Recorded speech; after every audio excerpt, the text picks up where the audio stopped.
perceived risk in the buying decision process comes from the uncertainty that consumers face when buying unfamiliar products or when they are not so sure of the outcome of their purchase decisions. As consumers, we are sometimes faced with the need to buy something unfamiliar or something where we are not so sure of the attributes or features that we should consider when making a decision. That is, which considerations do we need to make? Which factors do we need to consider in order to make the right decision about this product category?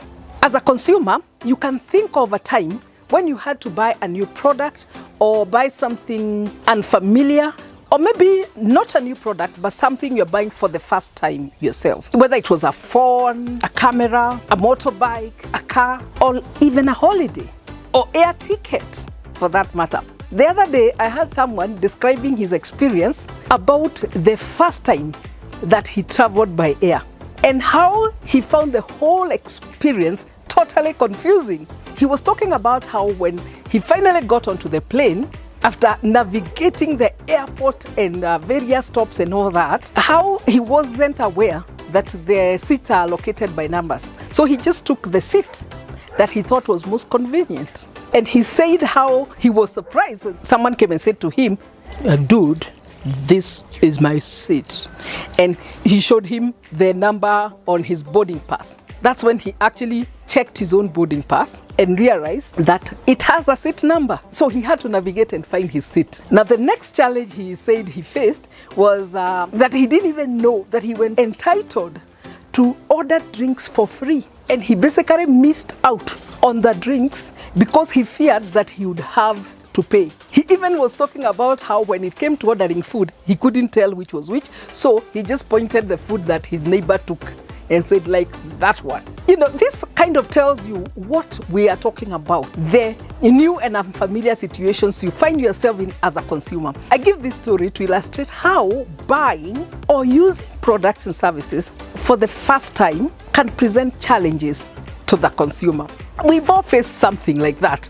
A first time use, a first time shocker, and sometimes embarrassing situations that come from not knowing exactly what to do. You don't know whether you have to queue or you go and sit down and maybe you're supposed to pick a number. And this tells marketers that it's their duty to really facilitate the consumer to have a good experience of buying products and services. That providing guidance, showing somebody where things are, where to proceed to, is important. I'm Cathrine Ngahu from SBO Research, where we do consumer research to help companies understand their consumer decision-making processes.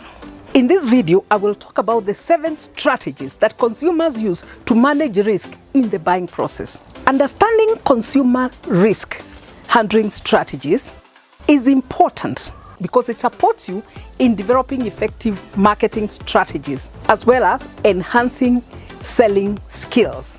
So if you're a marketer, if you're in sales, and also if you're a consumer, this video is for you. This is also important for us as consumers to understand how others handle the risks they encounter during the buying process and maybe compare with how we do the same ourselves. Think of this. What did you do when you had to make an unfamiliar purchase decision? Did you ask your friends who you thought were more familiar with the product or service, or did you go to Google and start seeking for information? Incidentally, this perception of risk occurs even when buying less complex products, like even clothing, fashion items. However, it's more serious when buying new products and services or buying from new outlets or new online stores. The main customer fears have to do with the thought that the product might not work as expected, or that it may not be worth the price, or that a poor choice might cause social embarrassment. This is what drives customers to revert to various strategies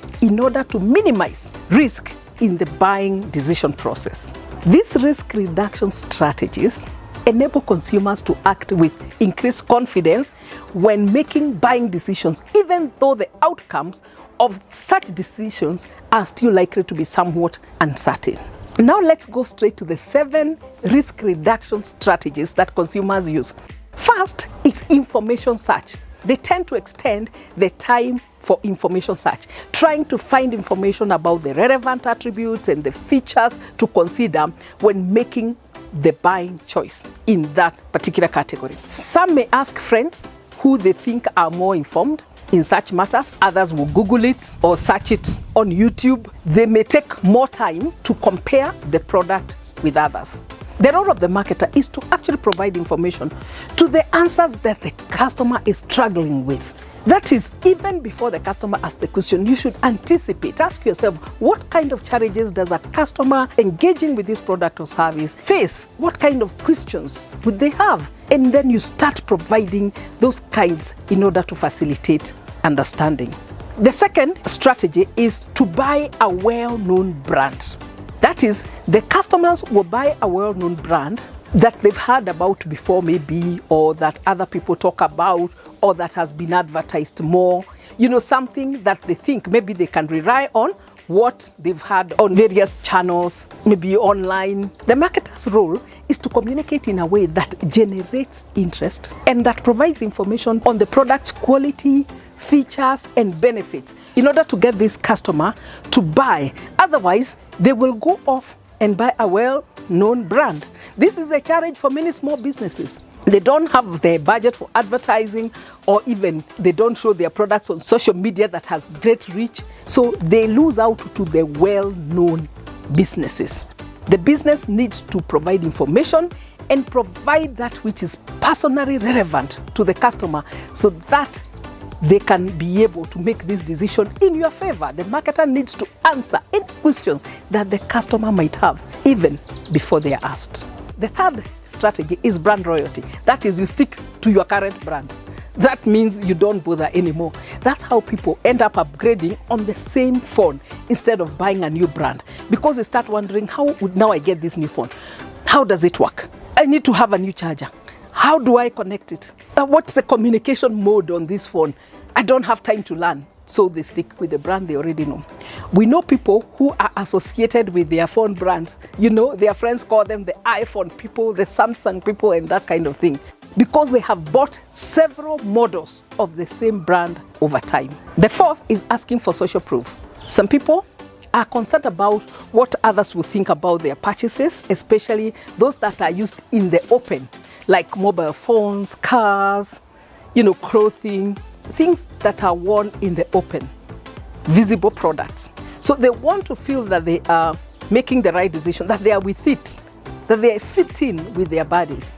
This particularly applies to visible products and those that serve as status symbols for customers. They want you to showing how other people like themselves or people in their social circles have bought this product. The fifth is that they buy the next expensive brand. Have you ever found yourself in a store and trying to make a decision, and when you couldn't choose, you revert to the more expensive brand? Yeah, that happens. This strategy comes from the common assumption that the price is an indicator of quality. So if you can't think through it, if you can't make a decision, you pick the more expensive brand. The sixth strategy is to seek reassurance. People may do this by asking for a product that has guarantee or maintenance contract or something like that. They may ask for a demonstration of evidence of performance or to be explained about the key features that assure of ability to deliver the benefits that they are seeking. The seventh is buying from a reputable outlet or seller. They may choose to buy from a more known outlet, or if online, a more reputable name in online sales. This is because they want to be protected. They are not ready to take a risk. So they try to minimize by looking at what is already known. Another major challenge here is for small businesses, because they are not well known. They do not have the reputable stores, and so they need to even spend more time providing all the information and actually treating the customer with great care if they are going to overcome this kind of risks. Now, which one of these strategies have you used ever or recently? Think about it. To sum it up, the 7 strategies that consumers use to minimize buying risk are: first, information search; second, buying a well-known brand; third, brand loyalty, that is sticking with your current brand; and fourth, asking for social proof; fifth, buying the next expensive brand or the more expensive brand. 6th, seeking reassurances. And 7th, buying from a reputable seller, both online and offline. Thank you for watching this video. Remember to press the like button and write a comment below to give me your feedback. If you're new here and have not subscribed yet, do press the subscribe button so that you don't miss out on any of the videos we post every week. Thank you and best wishes. Keep watching. We all need to elevate our mindset at this time.